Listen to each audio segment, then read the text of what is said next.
बोलो जयकारा बोल मेरे श्री गुरु महाराज की जय। प्रमुख प्रेमियों, बड़ा ही सुंदर सा सत्संग है। कहते हैं जो तुम्हारी निंदा करे फिर भी उनकी बातें सुनो, पर दुखी ना हो। तुम्हारे लिए जितने हितकारी हैं उतने बड़ाई या प्रशंसा करने वाले नहीं। जो सुनकर तुम बड़े प्रसन्न हो, यदि मन का कहना मानते जाओगे तो यह शत्रु एक दिन बलवान हो जाएगा और आत्मा से युद्ध करके उसे अपनी इच्छा अनुसार चलाकर सदैव दुखी और अशांत रखेगा।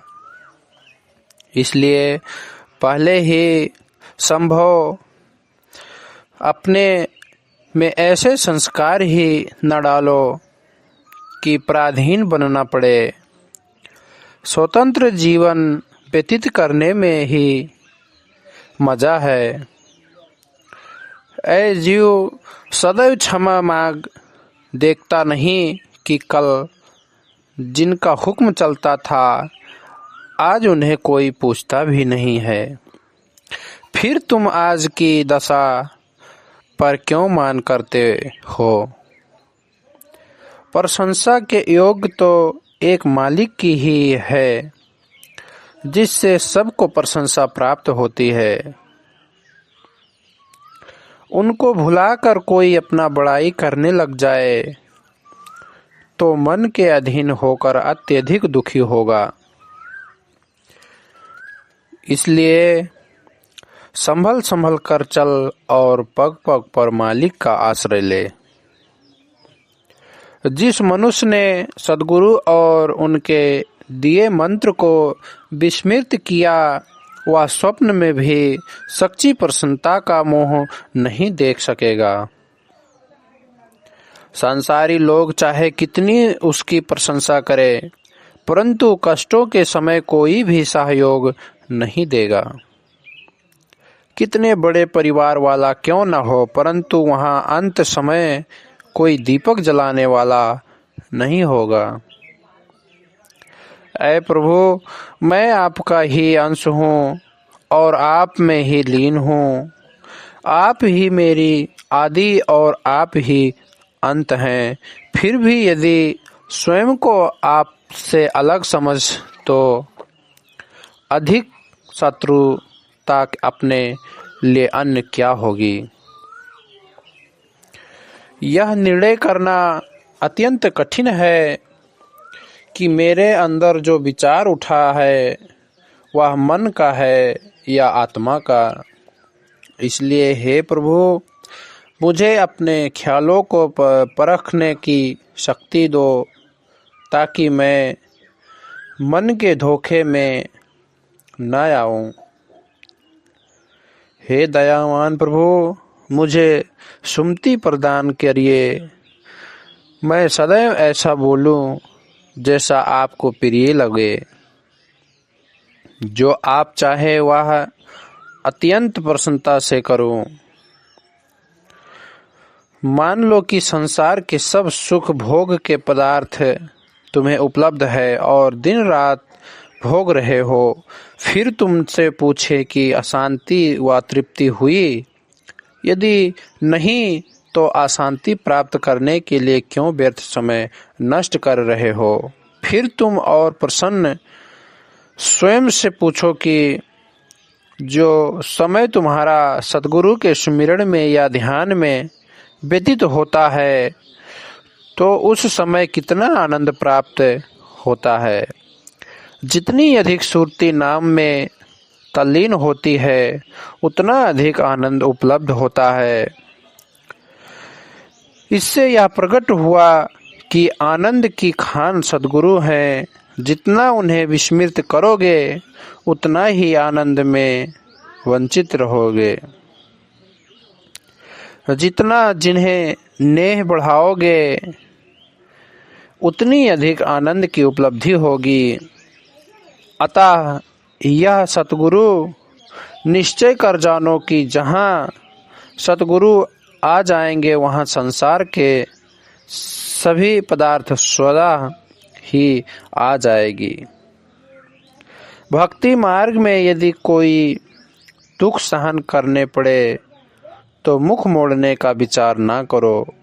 उनकी ओर देखो जिन्होंने तुमसे भी अधिक कष्ट सहन किए, परंतु पीछे हटने का दिल में संकल्प भी नहीं आने दिया, और अब सारा जगत उनकी जय जय गा रहा है। सोचो तो सही, यदि भक्ति मार्ग के दुखों या कठिनाइयों को देख उसका त्याग कर माया का मार्ग अपनाओ तो क्या उसमें कष्ट कम है? नहीं, वहाँ तो दुखों के पीछे दुख क्रमशः आते जाएंगे और अंत में घोर नरक में असहनीय दुखों का सामना करना पड़ेगा। इसलिए शीघ्रता न करो और भक्ति मार्ग के कष्टों को सहन कर लो। इनके उपरांत जो सुखों की प्राप्ति अस्वाभाविक है। हे दातार, आप जो कभी कभी किसी के द्वारा मुझे समझा देते हैं, इसमें भी आपकी कृपा निहित है, क्योंकि आप चाहते हैं कि मुझ में पूर्णता नम्रता का समावेश हो और छोटे बड़े में आपको देखूं तथा आपकी मौज में प्रसन्न रहना सीखूं। स्वयं को कुछ भी न समझूं, अपने भीतर क्रोध को प्रविष्ट न होने दूं। ऐ दयावान भगवान, मुझ पर दया करो और मैं आपकी मौज को सत्य सत्य कर मानूं। देखता भी हूँ कि संसार के सब पदार्थ नाशवान हैं, फिर भी इसने दिल लगाता हूँ। अविनाशी प्रभु के हृदय में नहीं बसाता हूँ। मन का लगाव तो जीवन की ओर होना चाहिए, परंतु मृत्यु की ओर है। मुझ पर दया करो, जिससे मन की स्वतंत्रता छोड़ आपके बंधन में बंध जाऊं और संसारी खुशियों की अपेक्षा भक्ति मार्ग में आने वाले कष्ट अधिक से अधिक अच्छे लगे। मन के विचारों को सदैव आपकी तरफ मोड़ता रहूं। हे दाता, सब खुशियों और बड़ाइयों के मूल तो आप हैं। जैसे मूल को पानी सींचने से वृक्ष के पत्ते और शाखाएं स्वतः हरे हो जाते हैं, वैसे ही आपसे दिल लगाने से जीवन के सभी कार्य शोभनीय एवं आनंददायी हो जाते हैं। परंतु जब मैं आपके चरणों की ओर बढ़ने की सोचता हूँ तो मार्ग में अनेकों शास्त्र बाधा उपस्थित करते हैं और आपसे दूर करने का प्रयत्न करते हैं। आप मुझे अपनी कृपा से अपने श्री चरणों में दृढ़ कर रखें, क्योंकि वे आपके चरणों तक नहीं पहुँच पाएंगे और मैं निश्चित हो जाऊंगा। ये रिद्धियाँ सिद्धियाँ के मालिक, सब लोगों के नायक, आप सब सांसारिक पदार्थ उन्हें दे जिन्हें उनकी मांग है। मैं तो आपसे आपको ही चाहता हूँ। हे प्रभु, मेरी बुद्धि को आप सदा सतमार्ग की ओर प्रेरित करो, ताकि मैं बुराइयों से बच सकूं। मुझे स्मरण शक्ति दो, ताकि मैं आपके अमृतमय वचनों और मधुर लीलाओं का रसावदान करता रहूं। मैं सदा आपकी कृपा का आकांक्षी हूँ। प्रभु कृपा करो, कृपा करो। सत्पुरुषों का आदेश है कि ऐ सेवक, तुम दूसरों के दोषों पर दृष्टि मत रखो, अपितु अपने ही दोषों पर दृष्टि रखो, इसमें ही तुम्हारी भलाई है।